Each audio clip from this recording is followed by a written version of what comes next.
hard to believe that nearly 5 years have passed since the horrific Manchester Arena bombing that killed 22 people and injured hundreds more. Well, a new two-part ITV documentary uncovers the many failings that have been exposed since the attack. And in tonight's episode, we hear from one of the first responders on the night. Let's take a look. I remember driving back to the station and stopping at a red light, and the lights had gone to green and gone to red, but I was just sat stationary. Yeah, it's something that I've really struggled with, is the reality of it all. I've ended up with PTSD and depression. At the moment, I don't work. I've gone from being successful in my own right to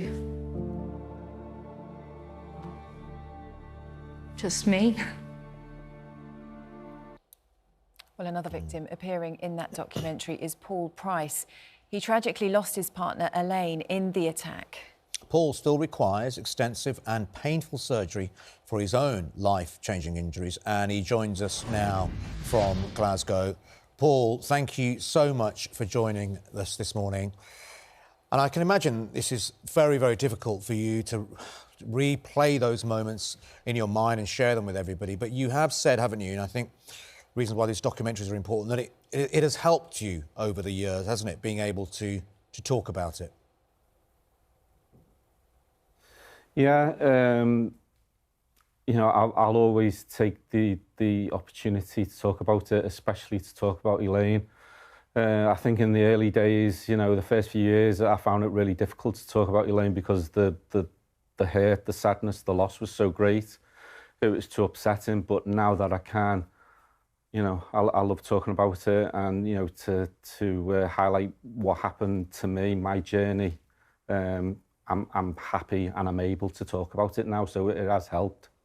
It's good that you're able to talk about it because, you know, it is such a trauma you've been through, and I know that, you know, you're obviously still coping with the grief. You're still coping, aren't you, with the physical injuries that you sustained that you still need surgery for? Yeah, I mean, I've lost count of the amount of operations I've had. I think I'd had about 20 procedures while I was still in a coma. I was in hospital altogether for 8 months. When I eventually came out, I was still back and forth for surgery. I've got surgery at the end of this month and, you know, surgery later in the summer. So it's been ongoing. The last 5 years I've just been rehab, physio, surgery, recovery, and it's still ongoing. But my injuries aside, it doesn't compare to the loss of Elaine for me. Yeah, you said that when I was, just I've been watching you before and heard you speak, and yes, you've talked about you've got really little use of one of your legs. I think you've lost your hearing in one ear, but you said none of it compares to the loss of Elaine. Tell us about Elaine, because she seems like such an extraordinary woman, and she herself was a police officer, which I hadn't realised as well. Tell us a little bit about Elaine, Paul. Elaine was, I mean, obviously she was everything to me. She was the love of my life. I was the love of her life. But she was one of these people that you meet and you feel like you've known her for forever. She was someone that she had the ability to, you'd want to open up to her. She was a great organiser. You know, she was someone that everyone went to with their problems. She'd sort stuff out. You know, what can I say? You know, to me, she was everything. She was my world. And now, you know, living without her every day is so difficult. But I know she would want me to carry on and live the best life that I could, and to be happy. I often think if the roles were reversed, I'd want her to live the best life possible and to be as happy as possible, and I try and do that for me, for my children, and for Elaine. Yeah. I was going to say, how is your daughter, Gabrielle? Because we know she was 13 at the time that it happened. She's 18 now, and obviously you were so seriously injured initially after the attack, weren't you? That, you know, it was difficult for you to be there in the way that you would have wanted to have been there for her. Yeah, I mean, that was really upsetting. Obviously, on the night, she was waiting for her dad to pick her up. You know, I was never going to come. You know, a couple sort of befriended them and managed to get them in a taxi and got them safely home. But, you know, it must have been so difficult for her to see me the way I was, and I just felt helpless. It's been a journey. I mean, for her, she's been so brave, as has my son. Both of them have been extremely brave.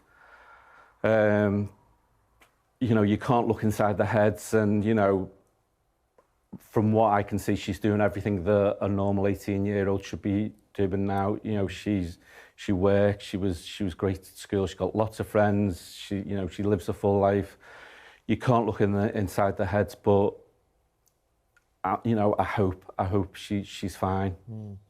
Paul, you know, hearing you speak, you know, and it's so important to hear you speak, because I think you'll be affecting so many others who've been through grief in their own way, and nothing compared to what you've been through. But I thought it was really interesting hearing your relationship with Gabrielle. That, as you said there, that, you know, you felt helpless. But it's taken time, but now she's 18. You are now able to speak about what happened and talk about Elaine. How is that at the moment? That must be really quite comforting that you can both, father and daughter, share some of those moments now, finally. Yeah, I mean, it's still difficult. I mean, you know, it's still a touchy subject. You know, she might get upset, so she doesn't want to talk to me about it because she'll see I get upset. But, you know, we are able to talk about it. I mean, not so much more about what happened, but, you know, bringing Elaine into the conversation. Yeah, you know, it's hard. You know, you try and protect your kids from everything, and you don't want to upset them. So we don't talk about it as much as maybe I'd like to, but it's ongoing. It's always progressing. And Paul, let's talk about one other person. I know he's very important. I know you want to speak about him. Paul Reed, who was the poster seller, and he was the one that came to your aid, the first person to come to your aid. And I know you feel like you owe him so much, don't you? Yeah, you know, in a situation like that where everyone is running out of the arena, he ran it against the tide. And he ran into that place. You know, there was people, you know, the professionals were even standing back. They were told not to go in. You know, he ran in, and, you know, he was there for me. I've got no memory of him whatsoever on the night, but he stayed with me, you know, and helped me, you know, assisted leaving the city room. I think I was there for nearly an hour before I was moved out the city room. He stemmed the flow of the loss of blood. He held my hand, and he spoke to me for all that time. Again, I can't remember him, but, you know, meeting him was really, really powerful. You know, it was emotional for him and emotional for me. And what you say to someone that, you know, that's potentially saved your life, how can you thank them? Absolutely. Words fail you, but, you know, I was so glad to meet him. Well, you said some lovely words there, Paul. Paul, it's so brave of you to come on and speak to us, and we thank you immensely. And our love and devotion goes to you and to Gabrielle. We're always thinking of you, and we wish you well, and we wish you a quick and speedy recovery with the rest of your injuries. Paul, thank you very much for joining us this morning on Good Morning Britain.